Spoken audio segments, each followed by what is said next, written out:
my great and wonderful people, I'm so glad you clicked on this video. We are about to experience my opinion on the new FIFA 22 ratings. Fuck, I cannot think today, but we are going to experience the FIFA 22 ratings together. Obviously, you've already heard about it, but this video is a little bit late. Nobody gives a fuck. It's all about opinions. Let me know your opinion down below on your most hated ratings, most loved ratings. Maybe you enjoy it, maybe you agree with the ratings. I don't, but maybe you do. And if you're new to the channel, hit that big old red like button, bottom right hand corner, and hit the big old thumbs up button.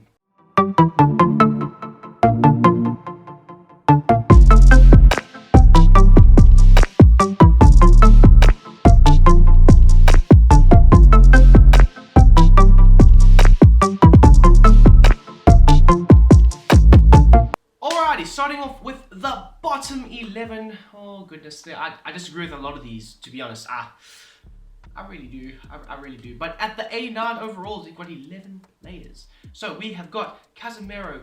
I mean, he's a good player, so you can't really fault it there. But yeah, I'd probably put him in about 80, an 88, 89. So that's my just personal opinion. Thibaut Courtois, 89. It's a bit high, but also, can't really fault it there. I would also go around 88, 89. Benzema, 89, deserving. Very much deserving. He had a brilliant season last season, so you can't fault him there. Then we have Alisson. Disagree completely. Disagree with Alisson's rating. 89 overall. Are you cooked in the brain? Liverpool didn't even have a good season last season. And I'm not saying that because I'm a Man United fan. You'll be very shocked in a few minutes. But, for now, Alisson, 89 overall, I disagree. He should be an 87 or an 86, not an 89. I completely disagree. I'm sorry. Because the next player is Donnarumma, who is arguably the best goalkeeper in the world, arguably, and he's an 89. Alisson, last season, especially last season, was not on Donnarumma's level. So I think it's a bit unfair of FIFA to put them in the same category, to be honest. And the same goes for Ederson. Ederson maybe isn't in the same category as Donnarumma, but he was definitely better than Alisson. But here they are, all three of them, all together. And to me, that's just, it's not fair. So FIFA, you got to fix your damn ratings, bro. But yeah, that's just how it is. I mean, Ederson had a fairly good season last season for Manchester City. They won the Premier League, best defensive team in the Premier League last season. Loads of clean sheets. And then you get Alisson, who conceded 7 to Aston Villa, who gets the same ratings. So, I don't know. It's just my opinion. Then we have Sadio Mane with an 89 overall. He actually did not have a good season last year. He had a very bad season. Like, people be roasting Martial for good reason. Mane is not getting the same amount of hate, same amount of flack, and I'm just like, for a world-class player, he did not perform as a world-class player last season. So, I don't know. That's just me. I mean, him at an 89 is just, it's way too high. Like, an 86 and 87 perhaps, but not an 89. I mean, Kimmich is an 89. And Kimmich is potentially the best right back, the best CDM in the world. And he gets the same rating as Mane? No. Don't agree, completely disagree. But Kimmich's got an 89 overall. I agree with that rating for him. An 89 overall, maybe could have gone to a 90. He did fairly well last season, but you know what? You can't fault FIFA there. They actually have gotten this one right. Virgil van Dijk in 89. I know he did drop from FIFA 21 to FIFA 22, but the thing is the injury, so I can understand why FIFA would drop him. I think he was at 91 actually. So hopefully this season he's back to his best. You know, as a Man United fan, I always welcome competition from Liverpool. So hopefully he's back to his best and like his rating will eventually go up. But an 89 for him, I can't fault it there. Human Son, 89 overall. I don't agree. I really don't agree with this. He had a good season last season, okay? He had a better season than Mane, so he should be rated higher than Mane. But he had like blips of greatness, and then he had blips of just barren runs. And I mean, Tottenham finished in the Conference League last season, in the Conference League place last season. I'm playing there this season. So Tottenham as a team did not do well. So does that justify Son getting an 89 overall? I find it hard to justify, to be honest. And then finally we have Mohamed Salah, who I completely disagree with his 89 overall rating. He should be a 90. He had a bad season last season, along with Mane. No, he carried Liverpool to the damn top 4 places.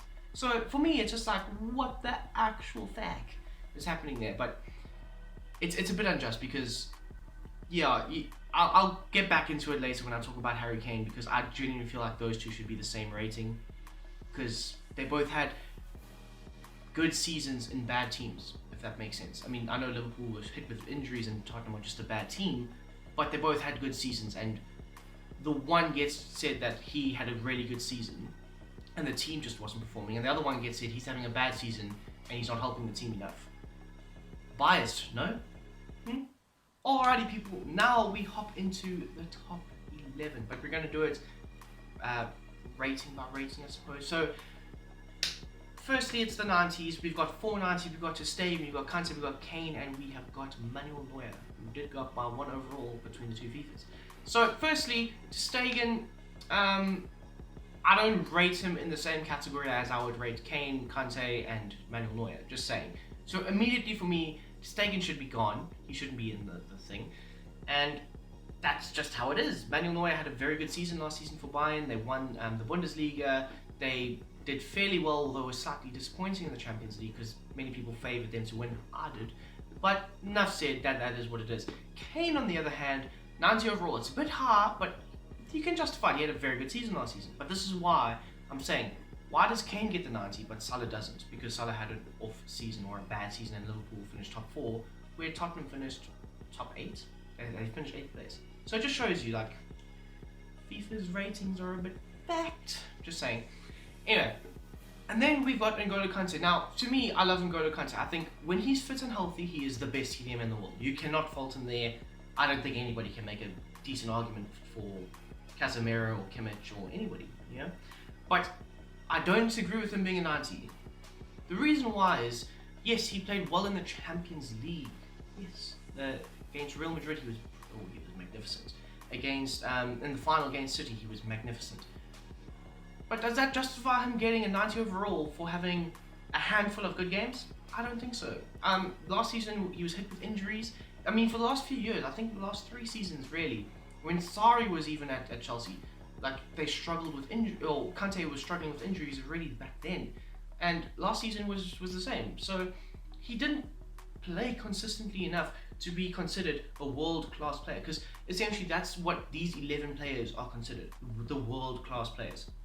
There's not a lot of world-class players.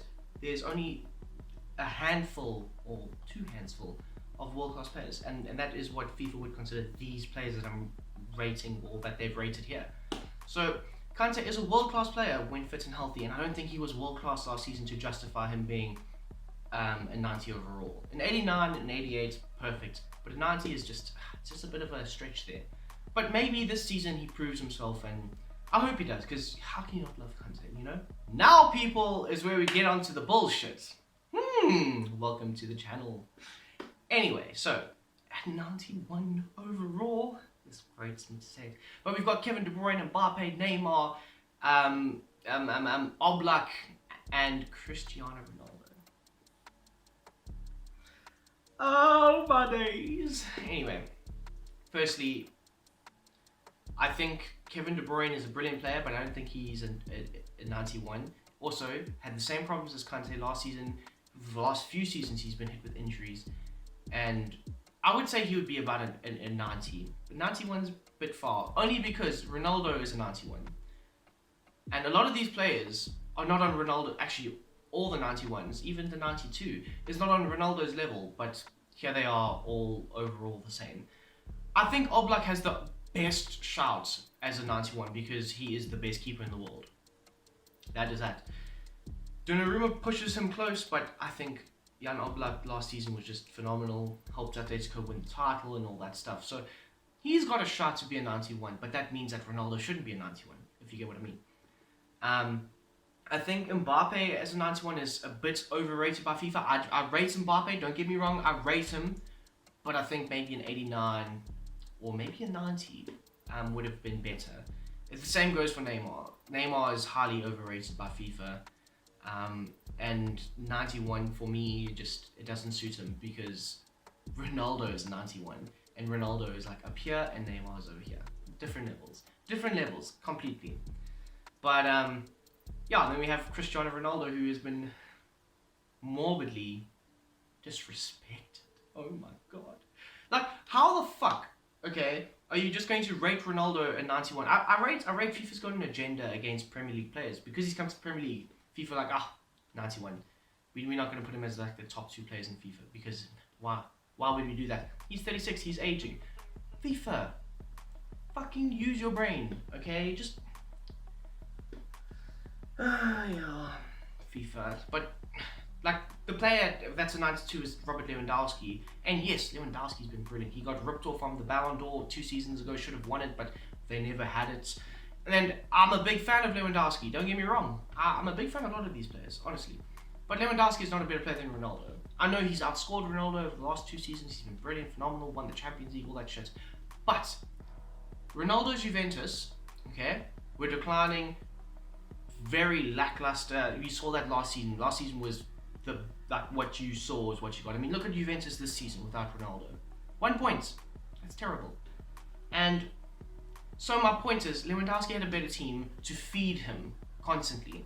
And I just want to pose a question to you is, well, the question I'd like to pose to you is, if you replace Robert Lewandowski last season with Ronaldo, I think Ronaldo scores the exact same amount of goals, maybe even more goals. Because in my humble opinion, Ronaldo is the best striker in the world. The goals prove it, the stats prove it, everything proves it. And yes, he is 36 years old, but if you put that amount of quality around Cristiano Ronaldo, like he had at Real Madrid, he'll hit you 50 goals a season. And at age is a mere number at this point. Age is a mere number. I mean, look at Manuel Neuer. He's getting up. I think he's, 35? Maybe even the same age as Ronaldo. He went up in overall. So why are FIFA disrespecting Ronaldo? No disrespect to Lewandowski. I think between Messi, Ronaldo, and Lewandowski, they're the top 3 players in the world. But I don't put Lewandowski above Ronaldo. It's one of those, you know? So no disrespect to him, but I just think FIFA are fucking using him as a bulletproof shield here and giving him a lot of unfair criticism because, in my humble opinion, Ronaldo is better and should be an overall higher than Lewandowski. Not the same overall because, like Ronaldo, Lewandowski, Neymar. Just saying. And then in number 1 spot we have Lionel Messi. Now Lionel Messi, obviously he won the Copa America, he won nothing with Barcelona, but statistically he had a very good season, so he is the 93 overall. So, I don't really have much to say about Messi. He is a brilliant player, gotta love him, gotta respect him, his numbers speak for themselves. The only way I would resolve this issue, okay, this rating issue, okay, just hear me out, is if you make Messi a 94 overall, you make Ronaldo a 93, and you make Lewandowski a 92. Then, what you do is, you have no 91 overall, okay? You don't have a 91 overall rating for anybody. You make the rest 90. That's just how it is. Because for me, okay, Lewandowski is a level above Neymar and a level above Mbappe and Kevin De Bruyne. They've shown that in the FIFA ratings, okay? Ronaldo is a level above, should technically be on the same level as Messi, but we'll give it, FIFA have to have that one player that's the best, so.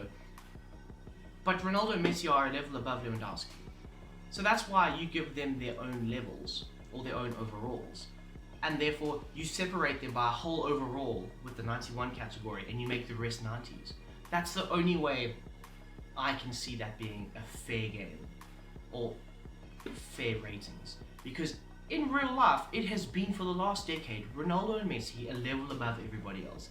And Lewandowski has come very close to being goated, but he hasn't done it for as long and from the youth and so on. So that's why I say Ronaldo is still a capable scorer, Messi is still brilliant, and Lewandowski is also brilliant. I mean, Lewandowski is what, 30 some odd, 34, 35? So also, all 3 of them very old. 34 is old, but you get what I mean. Like, age is just a number to these men. Like, they will score goals or assist goals or do bicycle kicks until the day they retire. And when that day happens, that's when you can put Kevin De Bruyne and Neymar and Mbappe on the 91s with Ronaldo, well, the 91s and the 92s. When that day happens. That day's not happened yet. So that's just my opinion. But, people, I hope you've enjoyed this video. If you have, hit the like button down below. That's just my opinion on the FIFA 22 ratings. What are yours? Comment down below.